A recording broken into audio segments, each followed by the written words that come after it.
And hello again. It's Tom Turkey. Today is Thursday. This is the first week of your new work. And Miss Thomas is going to read to you today from Skills Stuff. So, yesterday you read the listening and learning, but today you're going to do the skills. So, in listening and learning, what do? You listen and learn. In skills, you do. Right? Good. All right. So, in your packets or online, make sure that you tune into Jamestown, Part 1, A New Life. It's Chapter 2 in our reader. So, Miss Thomas is going to share the pictures and read the story with you. I just wanted you to see where we were in our book. This is from the book. And now she's going to read to you from your packet. And the packet page number is 13 from Unit 10. Enjoy your skills lesson today and work hard. Some of you are turning in those main ideas and they're looking really good. Looking at you. Woohoo! Take it away, Miss Thomas. Thanks, Tom. Okay. We're going to talk about Jamestown. And this is what we learned yesterday. And we're going to focus on it in skills today. So, this is from our reader that we would normally have when we get in our comfy spot. So get in your comfy spot, and I'm going to read to you about Jamestown.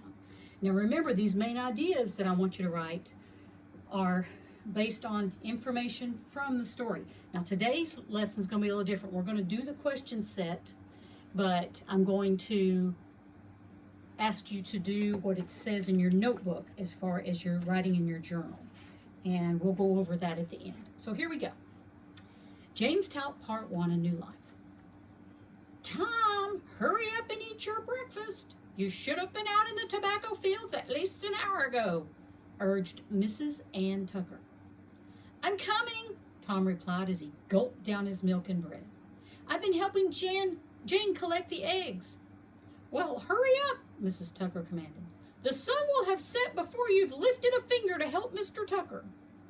Tom swallowed the last mouthful of bread and raced out of the small house. He could tell that Mrs. Tucker was angry. The bright sunshine made him squint as he ran toward the tobacco fields. It was harvest time and almost everyone was working in the fields. Mrs. Tucker, the mistress of the house, she was the person who took care of the home, glanced at Tom as he ran off. She sighed deeply. She and her husband Daniel Tucker were now in charge of Tom and his sister Jane. They were good children, but they had arrived with very few skills. Fortunately, Tom was proven to be a good hunter. Like the Tuckers, Tom and Jane were from London, England. Both children had arrived in Jamestown, Virginia, 5 months earlier, in April 1618. When they first arrived, it was clear that they didn't want to be there. For days, they refused to speak. Jane cried all the time, and their clothes were tattered and grimy, and they were very thin. Sorry, I look away to change things, so I'll lose my place. It was Thomas's finger reading, so make sure you use your finger pointer. Tom, Jane, and 100 other children had sailed to Jamestown on an English trading ship. Sailing across the ocean is never a good experience, but that was not the only reason why they looked so raggedy when they first arrived. Tom and Jane had been street children. In England, their parents had died and they had been found trying to survive on the streets of London. In fact, all of the children who were sent to Jamestown had been living that way. Times were hard in England. There were hundreds of children begging on the streets of London. The King of England, James I, thought that so many homeless children would lead to trouble. He had the children rounded up and shipped 3,000 miles across the Atlantic Ocean to Jamestown.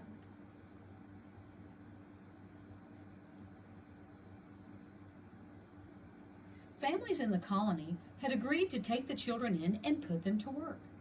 After all, there was certainly a lot to be done.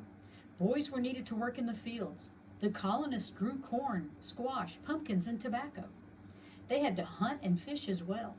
Girls were needed to cook, sew, make candles, and make soap.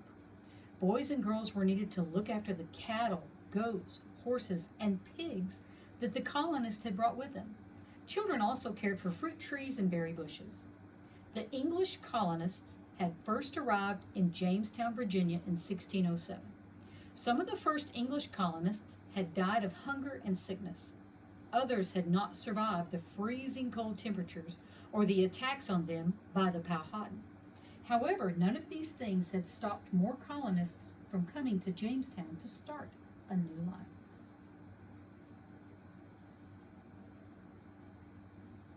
One of the first colonists, a man named John Smith, had helped to save the colony from collapse. Another colonist named John Rolfe had introduced a new kind of tobacco into this area. This crop was important because the colonists earned money selling it. Smoking tobacco had become popular in Europe. With John Rolfe's help, the colonists learned how to grow lots of tobacco. By 1618, they were able to send more than 2,000 pounds of tobacco to England each year. Tobacco made lots of money for the colony. "Where have you been, boy?" said a tall man with brown hair. "I've harvested several pounds of tobacco leaves already." Tom did not reply. Instead, he grabbed a basket and got to work. He had already figured out that the well-being, or for the good of, the colonists depended upon this plant, the one you're looking at right there on the picture. Much care and attention was paid to it. If you pay careful attention this summer, you will see that plant out in fields around this area. When he first arrived, Tom saw that the colonists had already planted tobacco seeds in tiny beds. They had covered the seeds with branches to protect them from the snow. When the seeds became seedlings, they were then transplanted into the fields. Moving the seedlings happened in April and was the hardest job of all. Finally, the colonists had to harvest the crop before the first frost. Tom worked silently beside Mr. Tucker. The bottom leaves were the first to be cut off, collected, and hung up to dry. Tom plucked at the tobacco leaves and tried to ignore the sweat already dripping from his brow. He had been told that when all of the crops were harvested, the colonists would celebrate. That's something to look forward to, Tom thought to himself. He knew, however, that between now and then, there would be many more days of working in the hot sun. Okay, now, here's what I want you to do. Remember, today is Thursday. So today, from your packet, I want you to, and this will be the last part of the work for this week, so you should have the main idea from Tuesday. About 7 of you have already turned that in. Great job. But today, instead of, I want you to answer the questions in the packet. Let me bring those up. It's not here.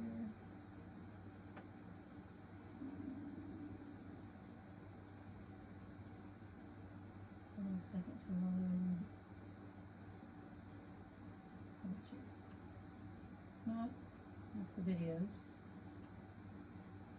Hold on. I've got so many windows open, there's so much to load in these things. Oh.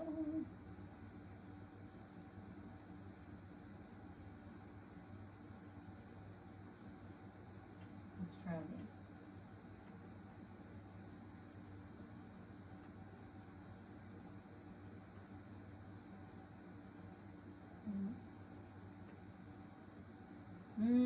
Miss Thomas had it up here. And I don't know what I did with it. Oh, there it is. Are you serious? I was signed in.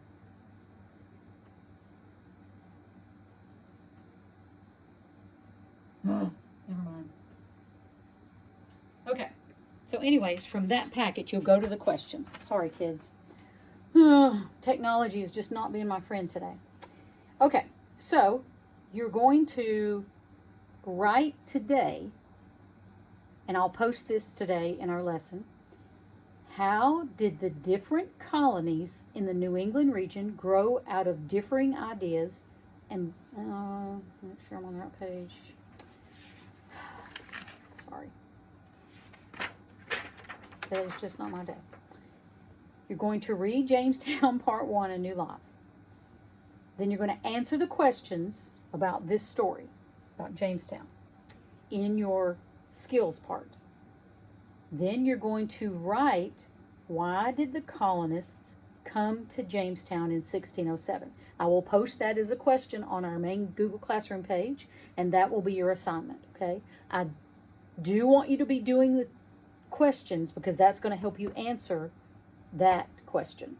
So I want you to write that response, and then Friday I'm going to give you the answers to all the other things so you can check those, and I'll load those answer keys up so you can see them. And if there's any questions, you know where to find me. Take care. Thanks for bearing with me, guys.